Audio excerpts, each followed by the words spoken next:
Welcome back to Inside Personal Growth. This is Greg Voice and the host of Inside Personal Growth. And Kevin, for all my listeners and for you as well, I've been doing this almost 15 years with 900 podcasts. I think you are actually 900, to be honest with you. And we have Kevin Cullen on with us this morning. And Kevin's going to be speaking about his new book called Swerve, a life-altering wisdom from saints, masters, and people like you and me. It's filled with great stories. Anybody who's out there, we're going to have a link to Amazon. Go pick this book up if you actually want to get some great stories and ways you can alter your life. And we're going to be talking to Kevin about that.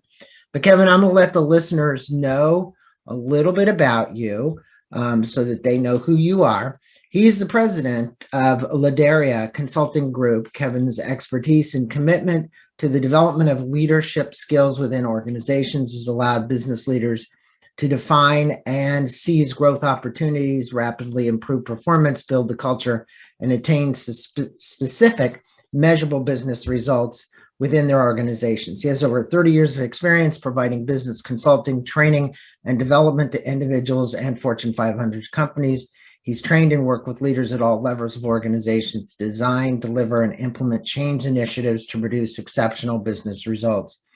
Prior to this, Kevin delivered transformational courses and seminars for over 15 years in the public sector for more than 250,000 people. Kevin, it's great. What is the website you would direct people to go to learn more about you? It's www.leadera, Leadera, CG for consulting group.com. So LaderaCG.com. Well, it's great having you on, and it's always an opportunity to learn from authors, from their experiences, which I have learned a lot.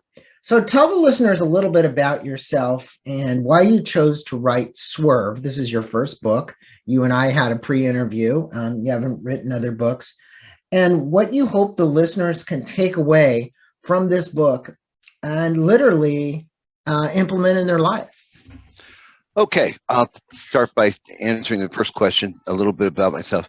I am born to two Irish immigrants, so I'm a first-generation American. I grew up in Los Angeles in the 60s and 70s when Los Angeles was a really great place to live. I mean, it was miraculous. Mm-hmm. I have I was two brothers and a sister. Sister's named Siobhan, brother's named Niall and Dermot, and so we all have Irish names. Okay, so our parents came over here, both of which became U.S. citizens. I was raised in the Catholic faith. I was, Irish Catholic, 12 years at Catholic school, nuns and Christian brothers. So, but I did grow up in LA, and in LA in the 70s, it was quite an interesting place. So there was all the things that were happening in the 70s, but there was a lot to do, so I grew up playing baseball, and the weather was always great. I surfed. I went to lots of concerts. I'm probably fanatical about live music. I just love live music. I go to a lot, and to this day, I still do. When the time came to go to college, I decided that my life was really about, serving or making a difference. And so I wanted to go into politics. And my major I chose political science as a major. And I was, you're looking at the former future president of the United States or something like that. And so around that time, I got into an English class in college, and I had this very interesting professor. And it was very entertaining because he spoke differently than anybody I'd ever met. So he would talk, and then he would say something like, "And that's okay, unless it's not," which is okay too. And he would say, he just had this strange way of phrasing things and contextualizing things. So at the end of one of the classes, I went up to him and I said, "Can I ask you a question? Where did you learn to talk like that? I don't know anybody that talks like you." And he said to me, he got this very serious look. And he said, I attended a course that took 4 days, and I learned more in that 4 days than I've learned in the course of my life. And I have 2 master's degrees, all my formal education. And he said that, and he said it so matter of factly. And I said, I looked at him, little flippantly, and I said, well, what am I doing here?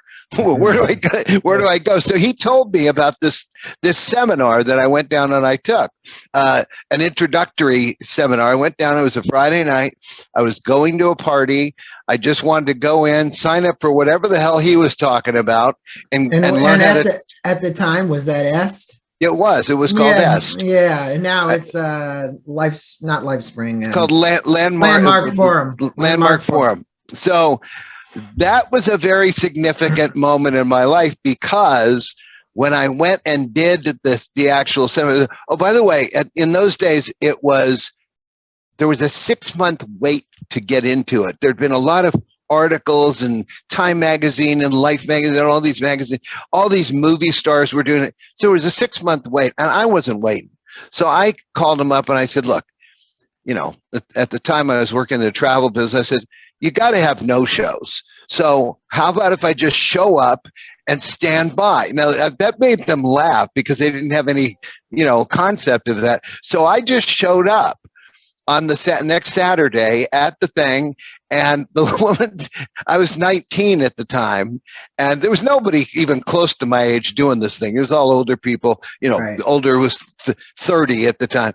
But anyway, she just kind of took a liking to me and liked my persistence. And she said, okay, you really want to do this thing, huh? And I said, yeah. So in I went, and I sat there, and probably, well, I got there early enough. I was in the first row, and I was sitting there, and I started talking to the gentleman next to me. And I said, hi, what are you doing? And, what brings you here? And what do you think? What do you think of this thing? And we all had name tags. And I looked at his name tag, and his name tag said John Dean. I was sitting next to John Dean from Watergate. Mhm. So, I mean, how serendipitous is that? So he says, well, what are you doing here? I said, well, a lot of the reason I'm here is because of you. And he said, how so? And I said, well, I really thought that my life's calling was going to be politics. But after what I've seen from you folks, if that's what's happening at the top of the chain, you can only imagine what it takes to get there. And I don't think I want to be in politics. I don't think I want to be anywhere near politics.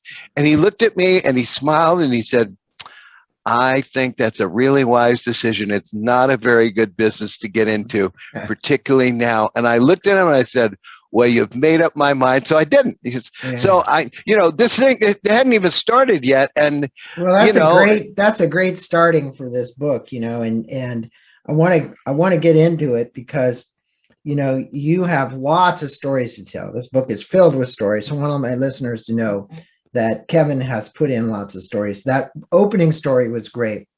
And you state, if we're interested in achieving almost unimaginable results, which is, you look at EST, that's where EST at the time and Landmark Forum takes people because they change their perception of reality. You are somebody who has embraced that through your trips to India, through helping all kinds of people, for working with Mother Teresa, to understanding these elements. And my listeners know that. All my listeners are pretty much in the same lane, that we must understand that breakthroughs require disruptions, right? So how do you help people get comfortable with the uncomfortable and unfamiliar so they can change things in their life? Because if you can't get comfortable with the uncomfortable, you're not going to most likely change much in your life. Yeah, fair enough. Well, it's not as hard as it sounds, and I don't mean it's easy because it isn't, but everybody wants things to be better. That's just our nature. So, Maslow laid it out pretty clearly that if you attain a certain level in life, the next level appears, and it's available and attainable if you go after it and if you achieve certain things. So I noticed that for myself, that whenever I and whenever something really great happens, it's not that I'm not satisfied.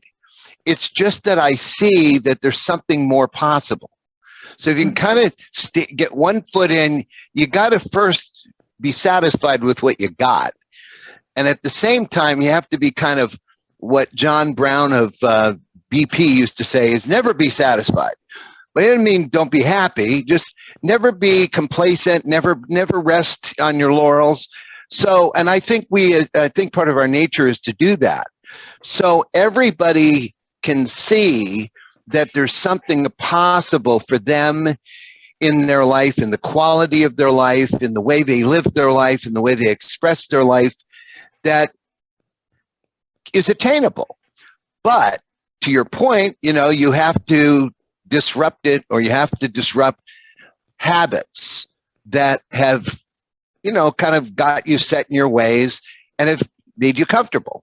So I don't know that anybody's ever comfortable with uncomfortable, because, it's like going to the gym. I just don't like doing it. Wouldn't one of the Buddhist precepts, I think, look, you said disruption, and then you said we always have to get better. So let's take those two things.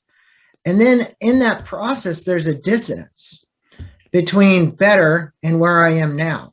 Yeah. And one of the Buddhist precepts is non-attachment. Sure. So if you're attached to the outcome, that creates the dissonance. But if you're not so attached to the outcome, you can stay in the moment and achieve what you need to achieve. Yeah, I love that. I love the way you focus on that, because in the Buddhist thing, it's like, okay, first, life is not perfect, and it never will be. Right. 2, trying to make it perfect or trying to attain perfection is a source of suffering. So the first thing you got to get is life's the way it is, and you got to own that. But that doesn't mean accept and roll over. It's like you have to have one foot in this kind of whole and complete world, and then the other foot in that there's something more possible for yourself, for humans, for your family, for the people around you. Yeah, I think though, adding to that, and I will, pardon for interrupting, but there's suffering, and then there's the end of suffering. Yeah. Right. And the end of suffering, tell listeners how you believe we get out of suffering. Well, I think it's back to what you were pointing at, which is a profound acceptance of what's so, of the way it is. But that's what this professor was talking to you about. Yeah, it sure was. When you went in to ask the first time, because you didn't understand what he was talking about. What he was saying is really not contrary, but the mind has a really hard time sticking it. It's like, okay, I hear what he's saying, but then I don't really get what he's saying, And, you had this great opportunity to meet His Holiness the Dalai Lama. I actually went to an event in Arizona. I didn't get to meet him, but I was there for the full event. And you stated in the book that this was one of your greatest gifts. What impact did he have on you, and what did you learn from him about Buddhism? Well, let me just describe a little bit about what got me there, and then it was like what it was like to be with him, because what it was like to be with him is what I took away from him. So the energy. And kind of what surrounds the energy too. Yeah. So I was invited to come to. I got a letter saying you are scheduled to have an appointment with His Holiness the Dalai Lama on April 24th, way back when, and at 2:00. And it arrived on Christmas Eve, which happens to be my birthday. So I opened it. I couldn't believe it, And my mother and father were staying for Christmas. My mother said, "Are you going to go?" I said, "Are you kidding me? Are you kidding me? Of course I'm going to go." Yeah. Well, they're Catholic. Maybe they didn't want you to go. She asked me, she says, he's not Catholic, right? And I said, yeah. The word's out about that. Yeah. So I started planning on going. And So when we got to, he lives up in a very small community called Dharamsala in the kind of the base of the Himalayas in India, Yeah. where they escaped in the 50s because the Chinese were threatening to torture and remove their culture. So the Dalai Lama escaped India, and he's been living in India in exile since 1955. Mhm. So we get to his residence. It's fairly large grounds. And ironically, the very first thing they do is they bring you into a room, and Indian army people with AK-47s do almost a strip search on you to go meet, probably the most peaceful human being on the planet. Yeah. But it's just very ironic. But anyway, you got to do what you got to do, and I appreciate that they're taking care of his security. So in we go. The Dalai Lama himself, His Holiness, he'd been in silent meditation for 6 weeks. So he hadn't spoken to anybody really. And we were kind of first. So in he walks, and I'd never met him. So it's kind of like the first thing, he walks in kind of briskly, and he says, "Welcome to our temporary home in Dharamsala, India since 1955. And he let out this big laugh. Yeah. And it was like, so the first thing you get is like, this guy, he's actually very funny. He's got a great sense of humor. He's very funny. Yeah, he is. And so so one of the things I took away to answer your question is, the word enlightenment means, to lighten up. And he certainly has lightened up. There's not anything that we discussed. While he would take it seriously, he wouldn't get significant, if you know what I mean. He always has a tendency to laugh at the end of a statement, because he wants to bring frivolity to the conversation. Yeah, well, that lightness adds to a certain deftness or a certain ability to navigate through life that you don't have when you're kind of stiff and tied to something, or attached, as you said earlier. So we talked to him, and he's very interested, very engaged, and very curious. He asked us a lot of questions. He was interested in learning. So the first thing I got was the lightening up thing. The second thing is, I was struck by how curious he was, genuinely interested, genuinely wanted to know where we came from and what we thought and so forth. So that was the second thing. Then the third thing was, this really bothered me. My friend Brooks, who was with me, asked him this question. It was like the best question. I was so jealous that I hadn't asked this question. And it was simple as hell, but he asked the question. He said, "Your Holiness, what do you consider to be the greatest gift in life?" And there was this moment, and you would think he has that kind of as a stat answer, right? And he said that he stopped, and he said, "That's a really good question." And he scratched his head and he thought about it. There's like one Mississippi, two, and then he said, "Okay, I know the answer. Without a question, the greatest gift in life is compassion."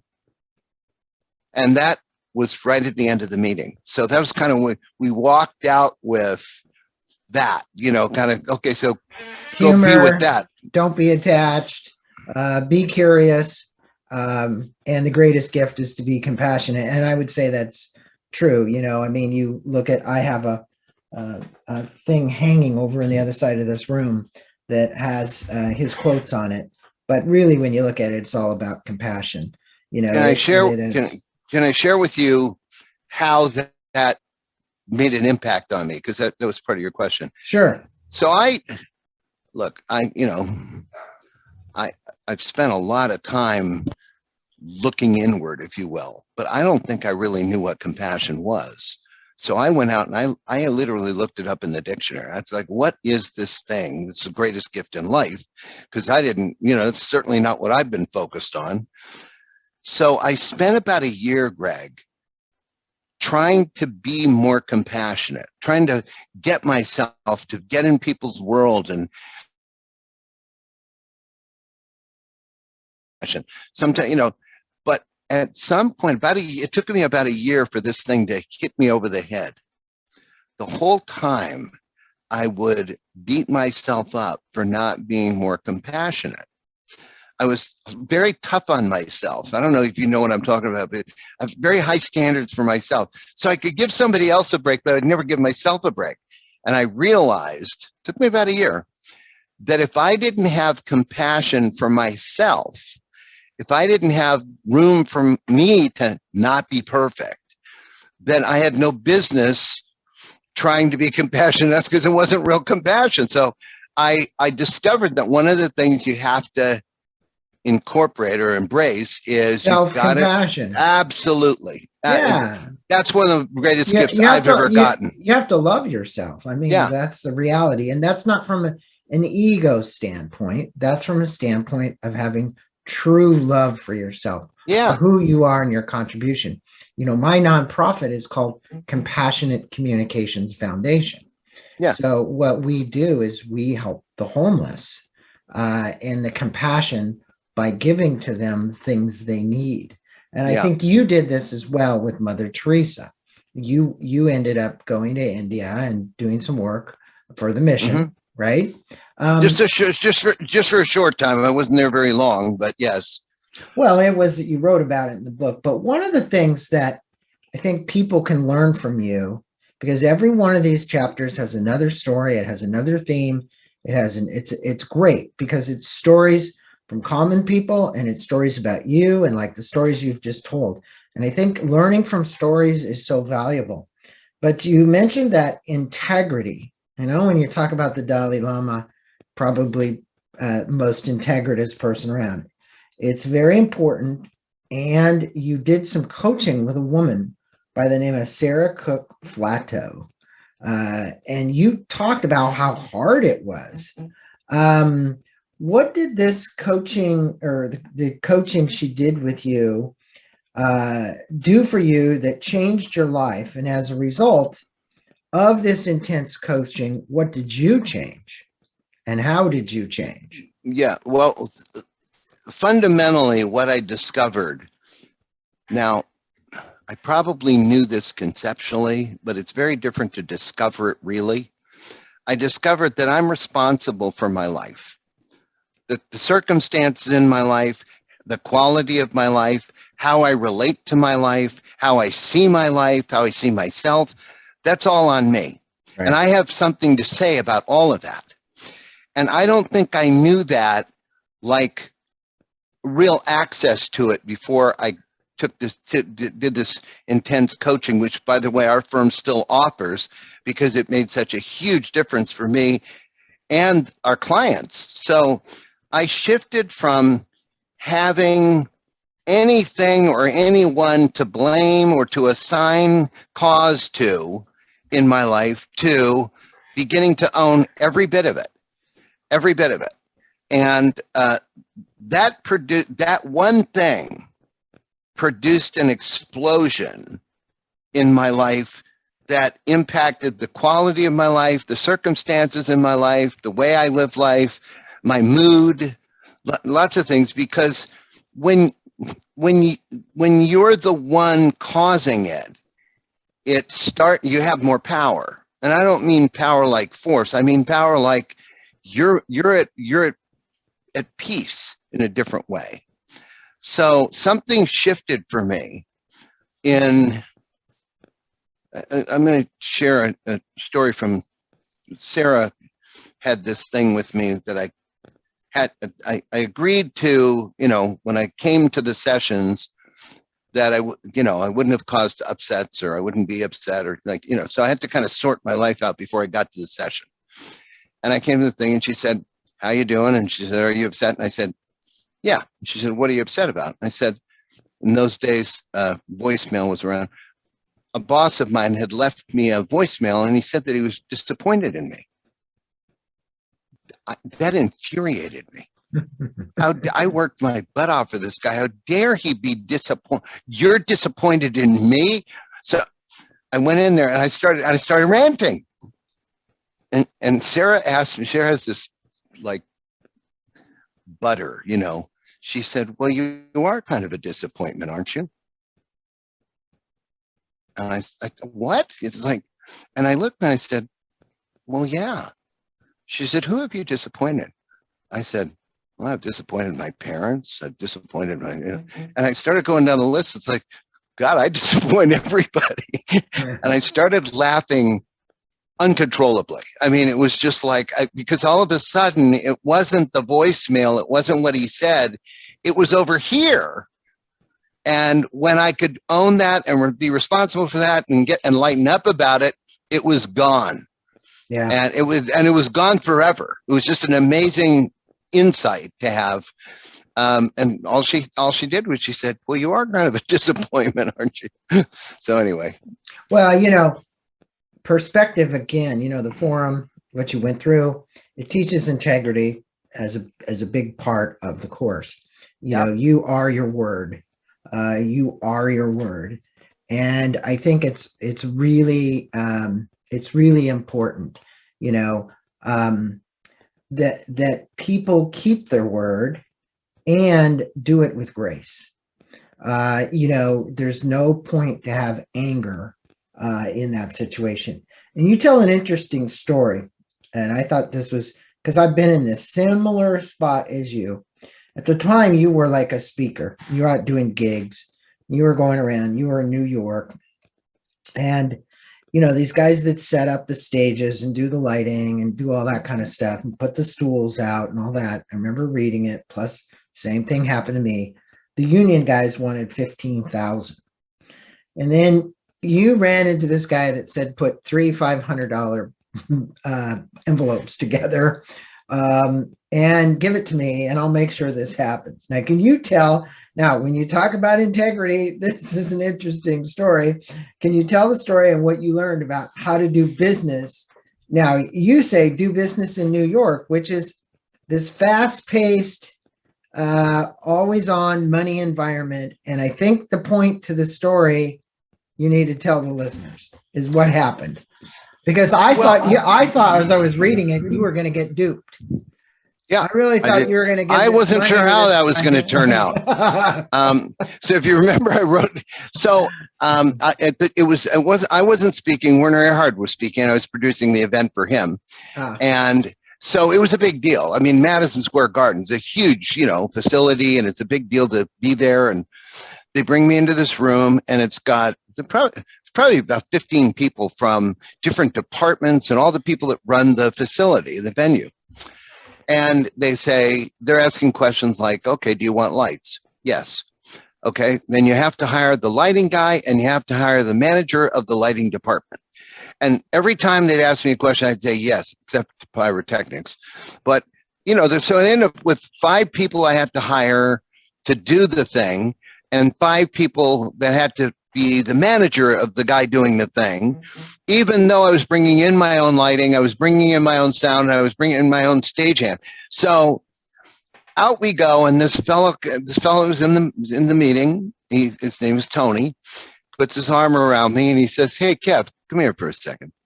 I like you." You know, it was like a scene from a movie.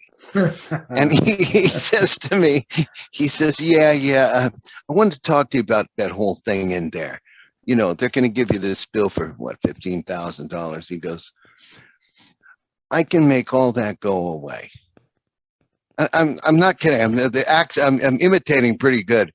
And he says, here's what you got to do. You just got to show up tomorrow and give me 4 white envelopes. Each one's $500. Okay. And all that goes away. You won't get a bill because I'll see to it. And I didn't know what quite to make. Again, like you said, is this for real? Is this guy really doing this? Is he part of this? Or so I sorted myself out and I said, I better do this. I think this is how it works here.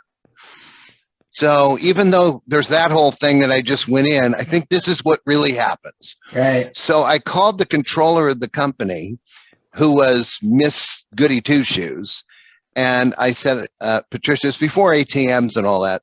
And I said, Patricia, I need $2,000. I need you to wire me $2,000. And she started asking all questions. And what I remember Patricia saying is this legal? And I said, at this point, I don't know if it's legal or not. I'm worried about getting whacked. I don't know what Tony is going to do, right? So she wired the money to me. She said, I need a receipt. And I said, yeah, I don't think Tony gives receipts. Okay.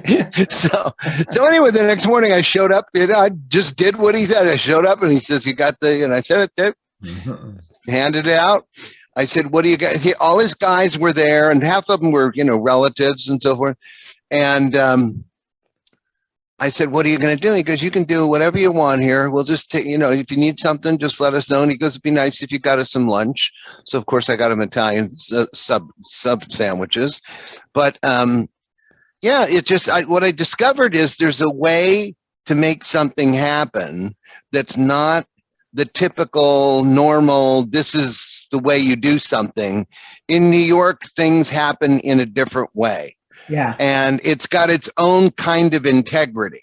Yeah. And trying to get it done the other way doesn't work.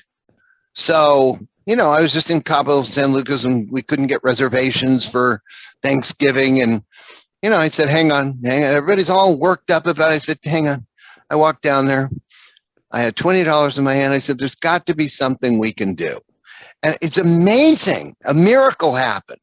Right. But it turns out that if you have $20, you can get a reservation for dinner on Thanksgiving anytime you want. It's now, really, your story brings a lightheartedness to me. And I'm thinking my uncle had lived in Las Vegas for years and years, and he knew all the maitre d's. Sure. You'd see all these lines of people waiting to get in these shows. And we would show up with 5 or 6 of us. And my uncle would say, look, just pass them all up. And they'd all be looking at us like, what the hell are you guys doing? How did they do that? Yeah. You're passing us up. Then he walks to the front. He shakes this guy's hand. And in his hand, he's got a $100 bill. Yeah. And he literally just puts it in his hand. And they take us right to the front of the stage. Right. Absolutely.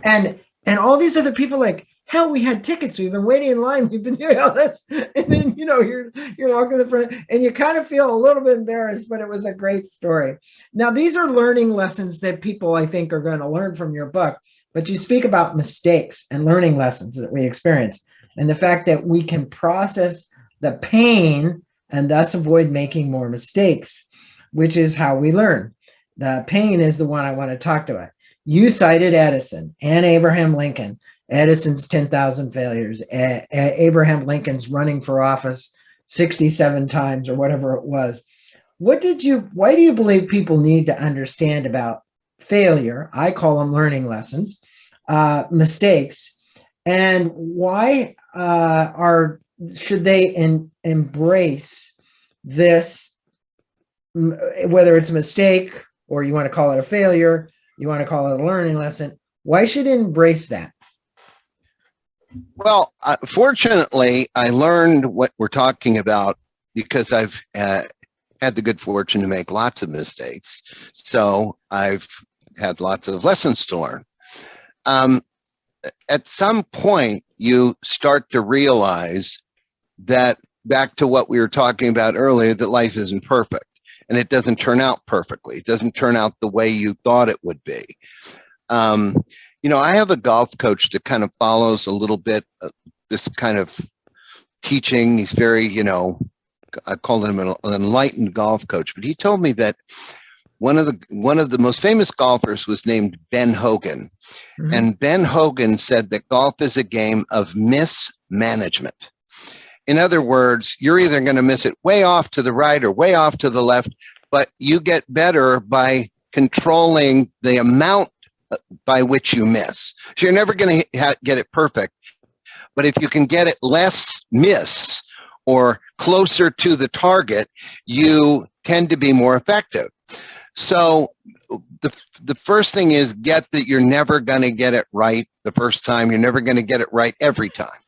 Second, every time you miss, there's a lesson, there's something to learn, there's something to discover about what had you miss that if you can correct it, you will get better or your performance will improve. So, you know, there's a book out that I read a few years ago called Failing Forward. And I think that kind of captures what we're talking about. She was on the show. Oh, Gould, great. Yeah. Gould. Her last name is Gould. Her first name is Elizabeth Gould. Yeah. Endorsed by Tony Robbins. You're Yeah. taking feelings and you're moving them into the future. Yeah. Yeah. So it's almost Kevin, like another lady was on here, wrote a book called The $1 Million Adjustment. And believe it or not, she works with baseball players.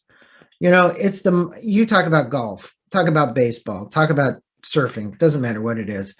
It's the minor adjustments that you make that actually help you hit a home run, right? Yeah. But they're also the mental adjustments, because many of the players that she coaches, like people you coach, come from environments where they were impoverished. I mean, you're looking at all these people coming up from Dominican Republic who are becoming baseball players, right? So, yeah. So that's my point. It's the adjustment. You're talking about Ben Hogan. I used to caddy on Torrey Pines. Yeah. And I caddied for some pretty amazing people, but it is about the adjustment. So you've learned to live a balanced life, which includes time for yourself, your family. We all know the importance of living a balanced life, but can you tell our listeners about creating the kind of life and really learning to let go? Because in your book, you comment about kind of the amount of vacation time you take, the fact that you travel a lot. I thought all that was really quite interesting, but more importantly, what you're learning about it. And I think in this world today, we're always on, fast paced. Everybody's trying to climb somewhere or get something. How do you, as maybe, I won't call you a minimalist, but if we were to say, hey, minimalist lifestyle and live without so much, still get the fulfillment inside and live this balanced life, what would you tell our listeners? Well, the first thing I would tell you is I do take a lot of vacations. I make a big point of it, but I also work my ass off. So I really work hard. And when I'm working, I work hard. And when I'm playing, I play hard. So number one, I would say, Greg, that there's two things you have to attend to. You have to attend to internal and external. Okay. So you got to take care of kind of your inner self and attend to, you know, kind of your spiritual self. You got to, and you also have to tend to yourself physically and mentally. So when I'm going to coach somebody, so I coach executives all the time, I swear the very first thing I do is I say, let me see your calendar. And they open their calendar and I say, show me where you're spending time with your family. When are your vacations planned? And what are you doing in terms of developing yourself, you know, hobbies and that kind of thing? So show me your free time and show me what you're doing with that. And it's amazing. It's invariably, it's so missing.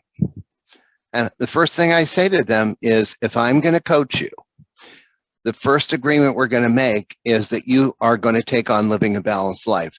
That means you attend to your family, you attend to, you know, your spiritual church activities, and you take vacations.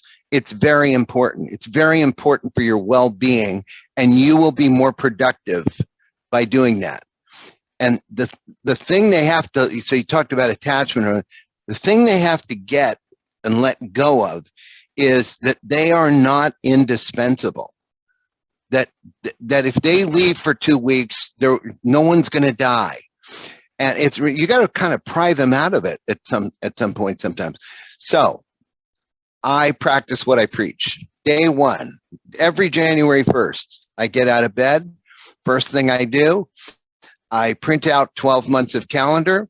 I take one of these yellow things and I start yellowing out weeks where I'm going to go fishing this week. I go fishing on the same week with a bunch of guys every year. So I yellow that out. I go see Dave Matthews in a certain place every year on this.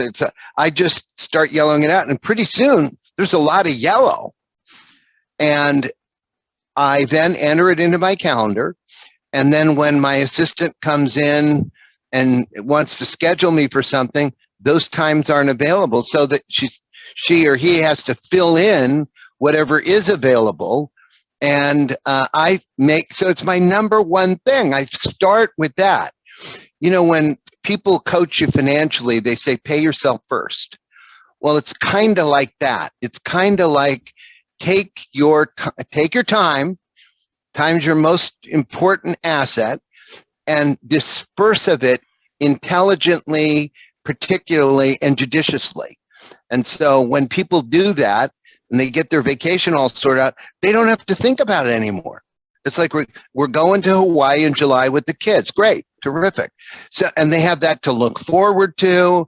And it's sort of like, boy, leading up to that vacation, sometimes it's like 3 more days and I'm out of here, you know. Yeah. So it turns out to be a real, you know, kind of a well-being thing. It's like, you know, I'm going to be fine because I'm out of here. So, well, I want to tell my listeners, you know, go get this book because it's full of wisdom. It's full of insight. It's been Kevin Cullen's been on the show with us today, Inside Personal Growth.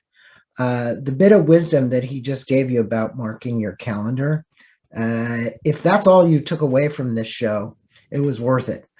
Get your yellow highlighter out. You don't even have to wait till January 1. You could do it this month, December. But go pick up a copy of this. We'll have a link to the book. We'll have a link to Kevin's website. You can reach out to him through his website. I'm sure he'd be happy to speak with you.